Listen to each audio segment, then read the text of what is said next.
아멘. 오늘 시간을 함께 하신 우리 모든 성도님들에게 예수 그리스도의 구원의 은혜가 함께 하시기를 주의 이름으로 축원드립니다. 요즘에 많은 인기를 얻고 있는 드라마 중에 슬기로운 감방 생활이라는 드라마가 있습니다. 근데 그 드라마 인물들 중에 물레동 카이스트라는 사람이 있습니다. 이 사람은요,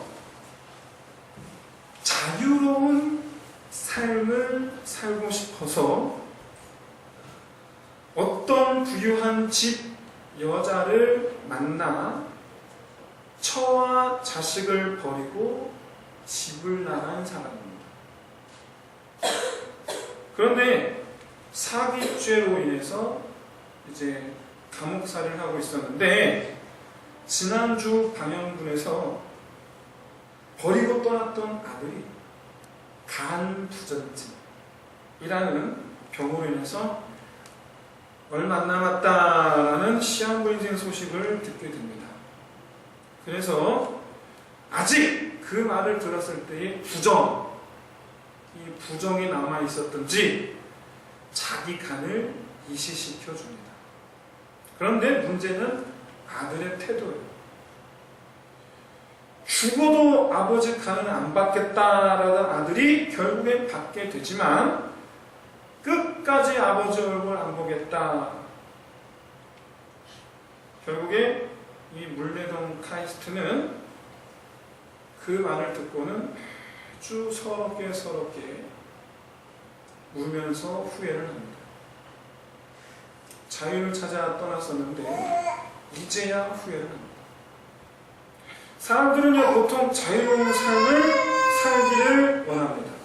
간섭을 싫어합니다. 자기가 하고 싶은 대로 살기를 바랍니다.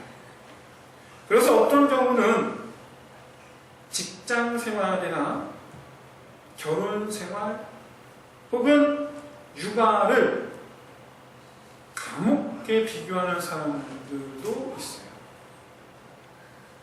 그래서 때로는 다니던 직장을 그만두기도 하고 더 나은 직장을 찾아가면 상관없는데 대책도 없는데 그냥 일단 그만두고 보는 사람들 많이 봤어요.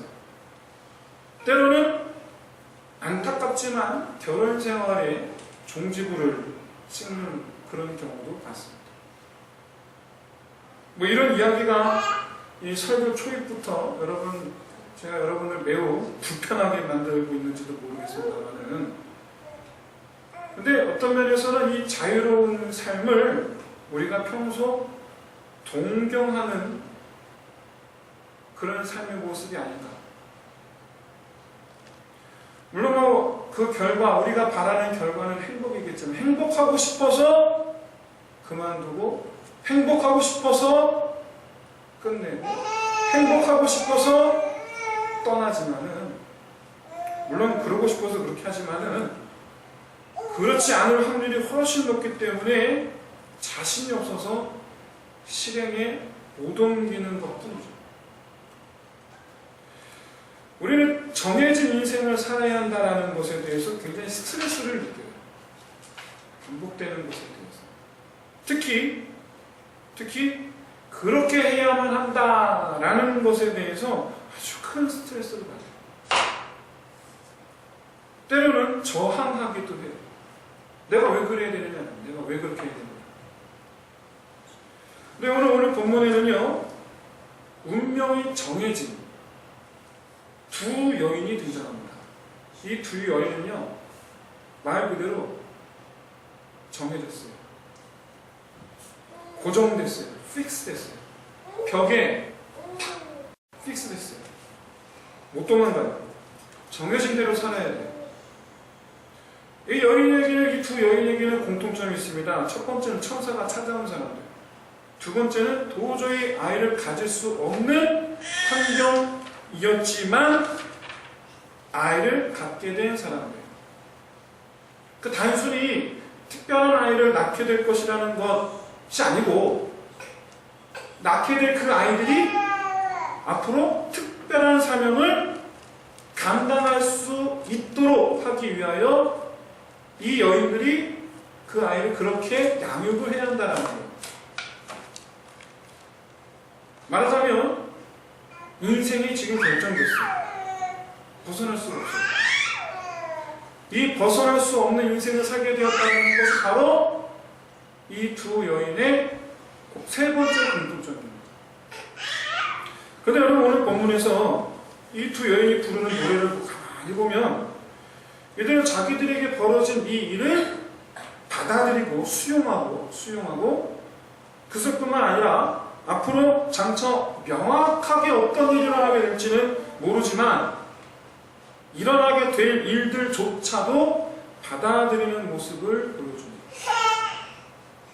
단순히 받아들이는 정도를 넘어서서 적극적으로 자기들에게 이 일이 임하기를 내게 이루어지리이다 하고 지금 노래를 부르고 있습니다. 자기들이 낳은 아이들이 어떤 운명을 가질지, 어떤 운명을 걸어가게 될지, 한 가지 분명한 건 평탄한 인생을 살게 되는 것은 아니에요. 우리가 알고 있다시피 요한은 참수를 당하였고 예수님은 십자가에 못 박혀 죽었습니다. 이 두 여인의 네 번째 공통점이 바로 뭐냐면 아들들은 그렇게 이뤄야 하는 어머니의 운명을 가졌다는 거예요. 그런데도 불구하고 이들은 자기들의 인생을 받아들이는데 왜? 어째서 자기들에게 일어날 일과 앞으로 맞이하게 될 일들을 이렇게 받아들이는 것인가? 내게 이루어집니다. 내가 그렇게 살겠습니다. 왜? 오늘 본문의 이전인 누가복음 1장 26절을 보시면 엘리사벳이 요한을 잉태한 지 6개월이 지났을 무렵에 사가랴에게 나타났던 그 가브리엘 천사가 마리아에게 나타납니다. 그래서 마리아에게 예수님을 갖게 될 것을 지금 말씀하시죠. 그러니까 예수님하고 요한은 몇 개월 차이예요? 6개월 차이예요. 6개월 차이. 그러니까 엄밀히 말해서 요한은 예수님의 형이에요. 친척 형이에요. 지난주 말씀드렸다시피 마리아와 엘리사벳은 친척이라고 말씀드렸잖아요. 그러니까 엄밀히 말해서 요한은 예수의 형이에요. 친척 형이에요. 그런데 나중에 예수님이 세례 요한에게 세례를 받으러 요단강에 왔을 때에 요한이 뭐라고 말합니까? 나는 그의 신들매조차 할 수 없는 그런 사람이다. 예수님은 아주 높이는 태도를 보면 그건 분명 그냥 형의 태도가 아니에요. 그렇죠? 형의 태도가 아니에요. 아주 깍듯하다 못해 지나칠 정도로 예수님 앞에서 자기를 낮춰요. 정말 이해가 안 되는 부분이 바로 뭐냐면 세례 요한이 예수님을 보자마자 사람들한테 예수가 어떤 분인지를 이미 알고 있었다는 듯이 예수님을 소개한다라는 점. 이미 알고 있었다는 듯이. 두 사람은 분명 친척 관계예요. 제가 볼 때는 이중사촌 정도가 아니겠나 그렇게 생각이 되는데 이건 그냥 추측입니다. 그래서 친척으로서 서로를 잘 알고 있었던 것은 굉장히 당연한 얘기죠. 서로 친척간에 형제간이니까 잘 알았겠죠. 근데도 불구하고 어떻게 요한은 친척 동생인 예수를 왜 구세주로 알고 있느냐는 거예요. 왜 구세주로 알고 있느냐. 그에 대한 해답이 바로 오늘 본문입니다. 마리아가 가브리엘 천사로부터 예수 잉태에 대한 소식을 듣자마자 어디로 갑니까? 엘리사벳이 살고 있는 유다의 한 지역으로 달려갑니다. 나사렛에서 유다의 경계까지. 제가 평택에 와서 깜짝 놀랐어요. 저는 평택이 경기도. 그래서 저는 경기도 그냥 어디쯤인 줄 알았지 평택이 경기도의 경계선인지는 몰랐어요. 저기 넘어있는 개천 있죠? 개천인지 강인지 그거 넘으면 바로 충남이라는 사실을 저는 여기 와서 알았어요. 경계예요, 경계. 경기도 경계. 나사렛에서 유다 지파의 경계선까지가 150km입니다. 근데 유다의 한 지역이래요. 무슨 얘기냐면 150km가 최소한 넘는 거래요. 근데 어느 지역에 살고 있는지는 안 가르쳐 주기 때문에 알 수는 없어요. 정확하게 거리가 얼마나 되는지 알 수는 없어요. 하지만 마리아가 가브리엘 천사를 만나자마자 그 150km 이상의 거리를 그 여자의 몸으로 하루 만에 가기는 너무나 힘든 일인데 그 이상의 거리를 갈 만큼 그렇게 간절함으로 엘리사벳을 찾으러 갔다라는 거예요. 먼 거리를 마다하지 않고 곧바로 엘리사벳에게 달려간 이유가 뭘까요? 다른 게 아니에요. 천사가 마리아한테 얘기했거든요. 엘리사벳도 그랬다. 자기와 똑같은 경험으로 아이를 가졌다. 엘리사벳이. 그래서 한달음에 몇 날 며칠을 걸렸겠죠? 한달음에 달려가는 거죠. 앞으로 장차 자기에게 일어날 일에 대한 확신이 필요했기 때문에 왜 내게 이런 일이 일어납니까? 앞으로 어떤 일이 일어날 것인가? 그래서 같은 목적을 가지고 태어날 아이를 잉태한 엘리사벳이 너무나 만나고 싶었던 거예요. 어쩌면은 천사가 엘리사벳에게 전한 얘기와 자기에게 전한 얘기를 비교해보고 싶었는지도 모르겠어요. 앞으로 일어날 일에 대해서 서로 얘기를 좀 하고 싶었던 모양이에요. 왜? 자기 인생에 달린 문제니까. 근데 여러분, 마리아가 소식도 없이 기별도 없이 갑작스럽게 찾아와서 엘리사벳의 집 문을 열고 들어왔는데 엘리사벳의 뱃속에 있었던 아이가 뛰어놉니다. 이 애가 누구예요? 요한이잖아요. 하나님의 역사로 잉태된 아기가 하나님의 역사로 잉태된 아이를 반겨 맞이하고 있는 거예요. 여기서 우리는 낙태를 좀 깊이 생각해 봐야 돼요. 저는 지금 전혀 다른 얘기인데, 천사가 마리아에게 나타나서 그 다음에 마리아가 엘리사벳을 만나기까지 걸릴 시간을 150km라고 잡고 걸었다 쳐서 생각해보면 고작해야 3일입니다. 고작해야 3일 정도 거리예요. 3, 4일 정도 거리예요. 그런데 6개월 된 아이가 잉태된 지 3, 4일 된 아이를 어떻게 맞이하고 있다고요? 기뻐 맞이하고 있다. 오늘날 우리는 의학적으로 2주 정도는 지나야지 할 수가 있습니다. 그리고 의학적으로 2주 정도 지나야지 생명이라고 봅니다. 근데 성경은 그렇지 않아요. 성경은 잉태된 지 3, 4일 정도밖에 안 되는데 6개월 된 아이가 3, 4일 된 아이를 기뻐하면 나지. 여러분, 하나님의 법을 여러분 깊이 고민해 보시기 바랍니다.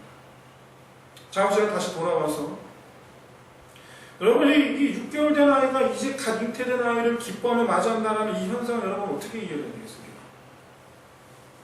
도대체 엄마 뱃속에서 뭘 안다고, 뭘 봤다고, 뭘 한다고 그렇게 기뻐하면서 애가 뱃속에 흥분하는 거예요? 여러분, 애를 낳아본 부모님들은 다 아시죠? 희한하게 애가 엄마 아빠 목소리를 알아들어요. 희한하게. 혹시 여러분 그런 경험 해보신 적 있으신지 모르겠는데, 아빠가 퇴근하고 오잖아요. 그러면 애가 그때부터 엄마 뱃속에서 막 움직이기 시작해요. 시간도 안 한 것 같아, 애가. 뭐 보이는 건지 들리는 건지 저는 잘 모르겠지만, 아무튼 태아는요, 바깥에서 일어난 일에 대해서 바깥에서 일어난 일에 대해서 반드시 반응한다라는 것에 대해서 애기 낳아본 분들은 다 아는 사실이에요. 그런데 여러분, 엘리사벳의 뱃속의 요한은요, 지금 바깥 상황에 반응하는 게 아니에요. 마리아의 뱃속에 있는 애기 때문에 반응하는 거예요. 예수 때문에. 그런데 이때 성령이 임하셔서 엘리사벳이 노래를 하는데, 오늘 본문이죠. 43절 보세요. 내 주의 어머니가 내게 나아오도다. 지금 실질적으로 엘리사벳하고 마리아는 나이 차이가 많이 납니다. 그래서 엘리사벳 입장에서 마리아가 한참 어린 동생인지 아니면 마리아가 조카인지 그건 전혀 좀 알 수는 없어요. 어쨌든 중요한 것은 엘리사벳의 입장에서 마리아는 한참 아랫사람이에요. 그런데 그 아랫사람을 향해서, 친척이었는데 아랫사람을 향해서 뭐라고 얘기했냐? 내 주의 어머니라.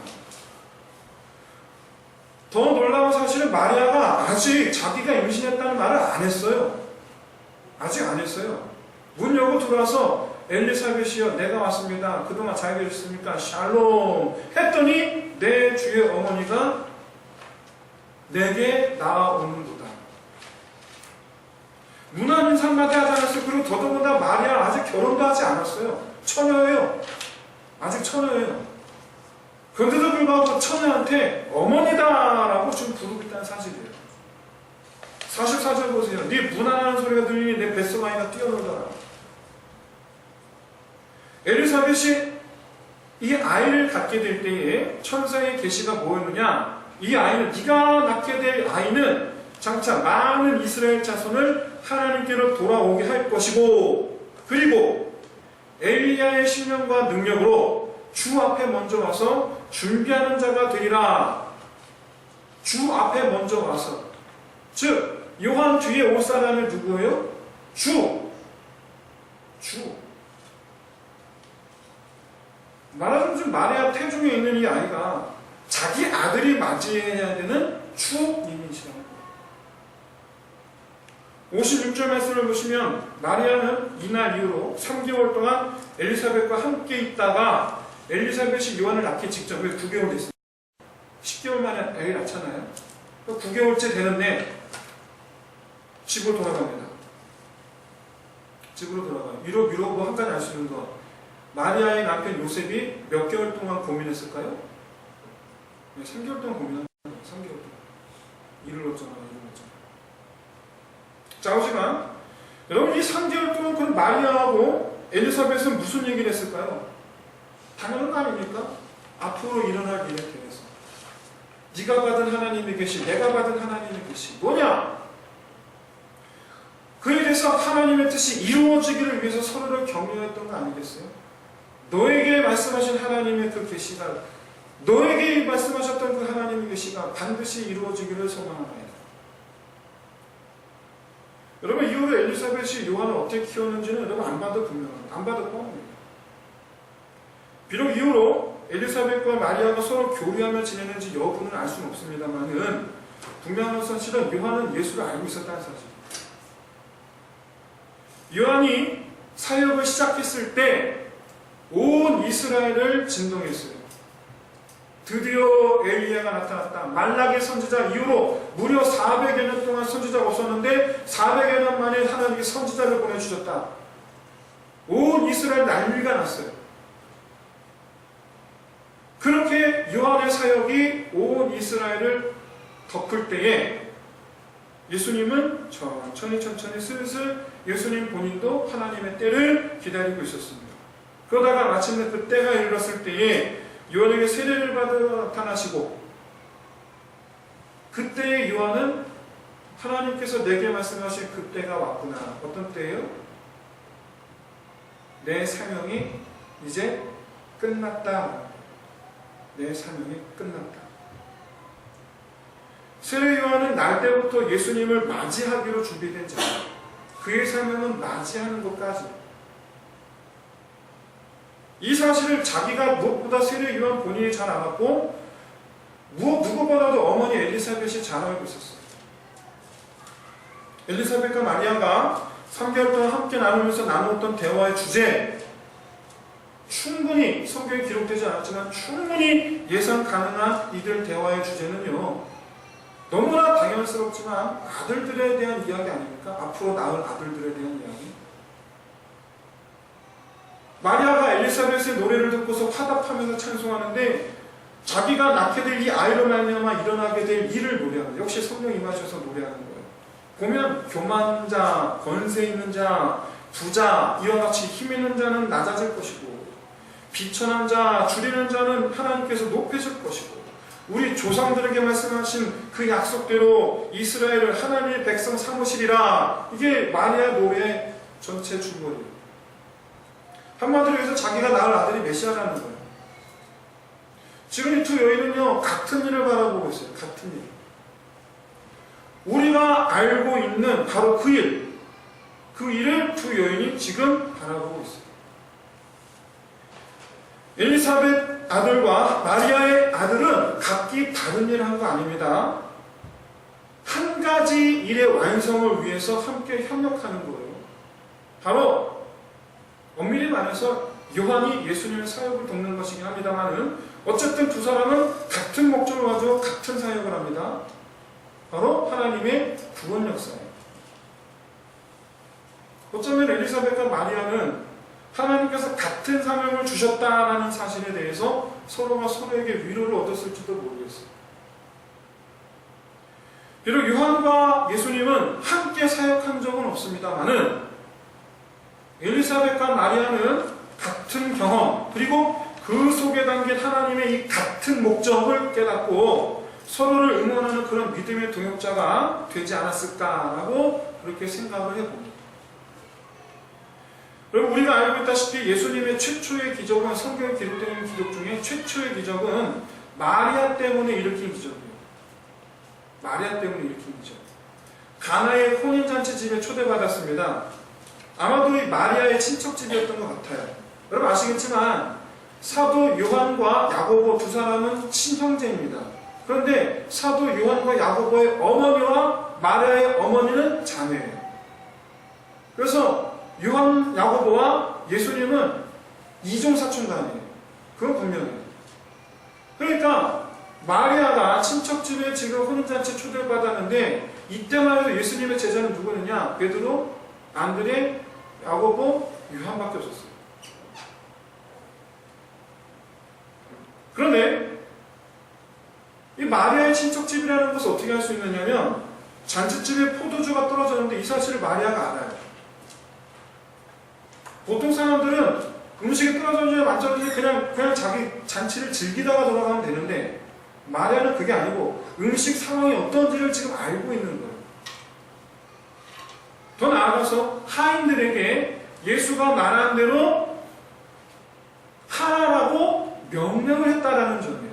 이로 미뤄보아 이 가나 혼인잔치에 어떤 일부 책임을 좀 갖고 있었던 것이 아닌가라는 생각을 해봅니다. 더 나아가서 이 집에 초대를 받은 예수님과 제자들도 초대를 받았어요. 그들이 예수의 제자라서 초대받은 게 아니에요. 그들도 같은 친척이기 때문에 초대받았는데 그들이 예수의 제자인 거예요. 그들이. 어쨌든 예수님은 이 어머니 부탁으로 최초의 기적을 일으켰습니다. 왜 아들에게 기적을 일으켜주기를 요청합니까? 그 이유가 뭡니까?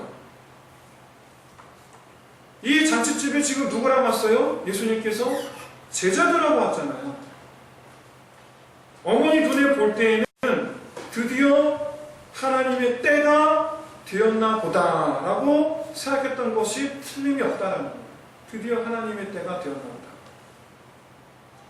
어쩌면 마리아는 엘리사벳과의 만남 이후로 지난 30여 년간 이날이 오기를 기다려왔는지도 몰라요. 가나의 혼인잔치. 이날이 오기를. 마리아는 확신에 차서 예수님에게 부탁해. 그 이전에 한 번도 기적 베푼 적이 없어요. 한 번도 이적을 일으킨 적이 없어요. 그런데 확신에 차서 예수님에게 부탁을 해요. 이 포도주 없다. 어떻게 좀 해달라. 그리고 사인들에게 말해요. 예수님 말한 대로 해라. 뭔 일이 일어날지 본인도 모르지만 그는 아들을 믿고 있었어요. 믿고 있었어요. 여러분, 엘리사벳과 마리아가 아들들이 앞으로 어떻게 될 것인지에 대해서 그들이 뭐 정확하게 알았는지 몰랐는지 그건 잘 모르겠지만 최소한 아들들 통해서 요한을 통해서 예수를 통해서 과거 하나님께서 아브라함과 이삭과 야곱과 및 조상들과 선지자들에게 말씀하셨던 그 옛적부터 약속하신 언약, 이 백성을 내 백성이 되게 하리라, 내가 이 백성을 구원하리라 라는 그 약속을 하나님께서 이제는 요한과 예수를 통하여서 이루시기를 이제는 작정하셨다는 것을 알았다는 거예요. 여러분, 마리아와 엘리사벳은 자기들의 인생을 스스로 고정시켰어요. 이 일에 매달렸어요. 우리가 흔히 말하는 비전, V-I-S-I-O-N, 이 비전이라는 단어의 어원은 말이죠. 오다라는 뜻의 라틴어 VCO에서 비롯된 단어입니다. VCO. VISIO. 뒤에 N자라고 붙인 그 영어예요. 라틴어로는 VCO예요. 그런데 이 라틴어 VCO라는 뜻은 통찰력을 뜻합니다. 통찰력. 즉 보다 그리고 알다. To know. 아는 것과 to see. 보는 것을 뜻합니다. 아는 것과 보는 것. 두 가지 의미를 다 갖고 있어요. 즉 보고 아는 것, 보고 확신하는 것. 이게 비전이에요. 뭐가 되는 것이 아니고 to be. 뭐가 되는 것이 아니고 비전은. 우리가 비전을 오해하고 있는데 내가 뭐가 되는 것을 우리가 비전이라고 생각해요. 뭐가 되는 것. to be라고 생각을 해요. 하지만 여러분 아닙니다. 라틴어 어원에 의하면 비전은 to see, to know예요. 통찰력이에요. 마리아 엘리사벳은 각기 자기 아들에게서 비전을 가졌어요. 보고 알았어요. 확실하게 될 것. 아니, 아들들 자체가 자기들 비전이 된 거예요. 이 아들들 자체가 자기들 비전이 된 거예요. 이것이 두 여인이 자기들의 인생을 스스로 고정시킬 수 있었던 이유예요. 이것이 바로 누가가 말하는 두 번째 제자도예요. 여러분 비전이 없으면요 다 구속이에요. 하지만 비전이 있으면 그거 다 과정이에요. 여러분 직장생활에 비전이 없으면요 모든 게 다 자유롭지 못해요. 괴로워요. 다 괴로움이에요. 하지만 비전이 있으면요 직장생활하면서 겪어야 되는 모든 것들은 다 그냥 하나의 지나칠 관문이에요. 거치는 그냥 과정이에요. 왜 그것이 여러분 인간관계가 되었든 아니면 업무가 되었든 아니면 이해하기 힘든 정말 업무 환경이 되었든지 간에 하여간에 그 모든 것들은 비전을 이루어가는 과정일 뿐이에요. 비전을 향해서 한 걸음씩 한 걸음씩 다가가는 과정일 뿐이에요. 왜? 하나님께서 우리에게 주신 비전이 뭐냐 말이에요. 하나님께서 우리에게 보라! 그리고 알라! 라고 보여주신 VCO가 뭐냐라는 거예요.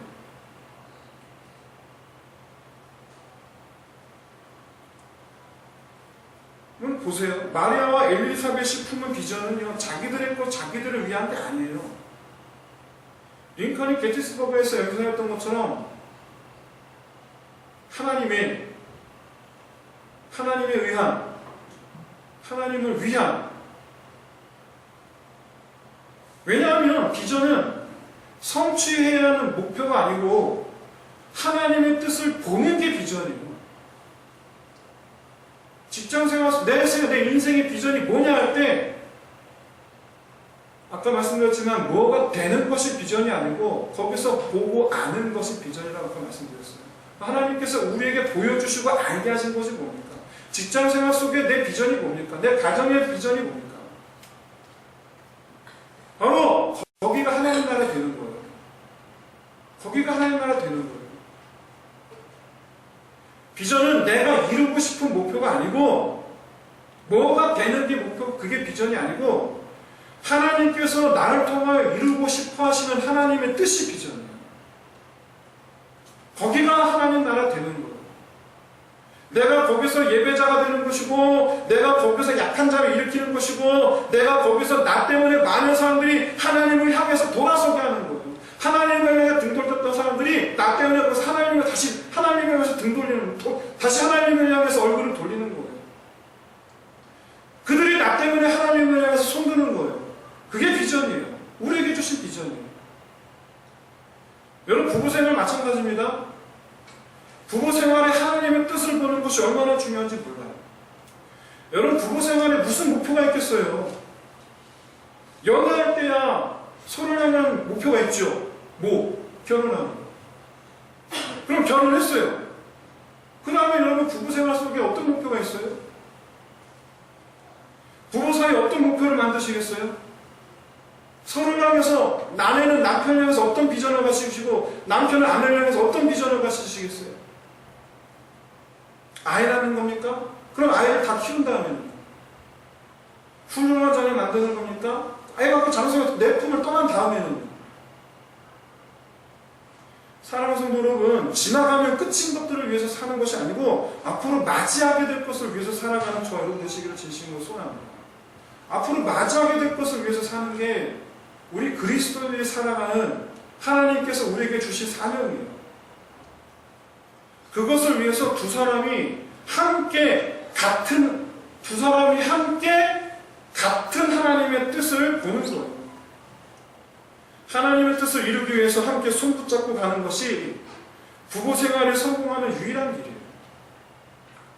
여러분, 우리가 익히 알고 있는 사람들 가운데 차회람 씨와 이지성 씨 보고, 시원 씨와 정혜영 씨 보고, 다 그런 사람들이에요. 이들이 서로 사랑하고 서로에게 힘이 되는 것은 서로 같이 같은 비전을 가졌기 때문이에요. 아내가 남편을 향한 비전과 남편이 아내를 향한 비전이 같아요. 그러니까 서로가 서로에게 힘이 되어주는 것이고, 그러니까 서로가 서로에게 내가 힘이 되어주는 것이고, 내가 그로 말미암아 남편으로 말미암아 힘을 얻고 아내로 말미암아 힘을 얻는 거예요. 남편에게 힘이 되어주고 아내에게 힘이 되어주는 거예요. 같은 비전을 가졌습니다. 이들은 함께 하나님의 의한, 하나님을 위한 길을 향해서 달려가고 있기 때문에 끊임없이 서로가 함께 하나님의 뜻 안에 있기를 구하는 믿음의 공동체를 이루는 거예요. 간단하게 말해서, 정말 그냥 간단하게 말해서 사랑하는 거예요. 간단하게 말하면 서로 사랑하는 거예요. 서로 하나님을 위한 사람으로 만들어주는 거예요. 서로 함께 하나님을 위한 사람이 되도록 서로 격려하고, 서로 그렇게 돕고, 하나님의 구원을 이루기를 위해서, 나를 통해서 하나님의 구원을 이루어지고, 아내를 통해서, 남편을 통해서, 부부가 함께 같은 것을 보고, 같은 것을 알고, 같은 것을 보고, 함께 가는 것. 여러분, 그게 비전이에요. 여러분, 부부끼리 그렇다면 여러분, 부모와 자녀 사이는 어떻습니까? 마찬가지예요. 여러분들은 자녀들에게 어떤 비전을 심어주고 싶으세요? 나와 같은 비전이에요. 내 비전 나눠주는 거예요. 이것이 여러분, 마리아와 엘리사벳이 서로 주고받은 3개월간의 그런 교제가 아니었겠는가? 함께 비전을 공유했던 것들이 아니었겠는가? 자기들 인생을 하나님의 계획에 고정시킬 수 있었던 그런 교제 시간이지 않았겠는가? 교회 어떻습니까? 교회. 어떤 교회가 비전 있는 교회입니까? 우리는 저마다 다 꿈꾸는 교회가 있어요. 이상적이라 생각하는 교회가 있어요. 어떤 교회가 비전 있는 교회입니까? 하나님의 나라를 이루기 위해서 끊임없이 발버둥 치는 교회가 비전 있는 교회예요. 크다고, 덩치만 크다고, 많은 일을 하고 있다고 해서 비전 있는 교회가 아니에요. 덩치가 크든 작든 하나님 나라를 위해서 모든 성도들이 함께 발버둥 치는 교회가 살아있는 교회예요. 하나님의 나라를 지향하지 않는 교회는 그건 죽어가는 교회예요. 모든 성도들이 함께 같은 것을 보고 함께 같은 길을 걸어가는 게 그게 비전 있는 교회예요. 제가 예전에 사역했던 교회 청년 맡아서 청년 딱 가는데 청년부로 제법 그래도 규모가 있었어요. 120명이네. 그런 줄 알았어요. 갔더니 한 60명 앉아있더라고요. 이분 예배 때는 120명 되는데 이분 모인다니까 60명 앉아있더라고요. 다는 어디 갔어? 그 이유를 거기서 알았어요. 그 자리에서. 아니요? 선생님 자기소개합니다. 다 딴짓해? 맞는지 안 맞는지. 그 새신자를 반기는 건 오직 하나님밖에 안 계셔. 그 교회가 비전 있는 교회 맞습니까? 그럼 하나님께서 보시는 것을 나도 보고 하나님께서 아시는 것을 나도 아는 거예요. 그게 비전, 우리가 가진 우리의 비전이에요. 그게 비전 있는 교회예요. 사람들을 구원받게 하는 교회, 약한 자를 일으키는 교회, 서로 섬기는 교회, 마음 미움을 사랑으로 극복하는 교회, 함께 울고 함께 우는 교회, 예배자로 가득 채워지는 교회가 되기를 함께 바라보는 교회.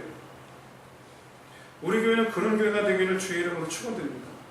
이제 좀 말씀 마치겠습니다. 사랑하는 성도 여러분, 제가 부디 부탁드릴 건데, 부부가 함께 가정을 향하여 비전 품으시기를 진심으로 소원합니다.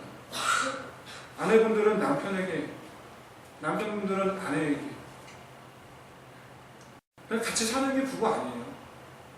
그냥 같이 살아가는 게 부부 아니에요. 함께 같은 꿈을 보는 거, 같은 꿈을 꾸는 거, 같은 길을 가는 거, 함께 서로 격려해 주는 거. 우리 같이 마리아와 엘리사벳이 그랬던 것처럼 우리의 아들들을 바라볼 때 하나님께서 우리를 향하신 하나님의 뜻을 우리가 함께 보자. 그리고 우리가 함께 가자.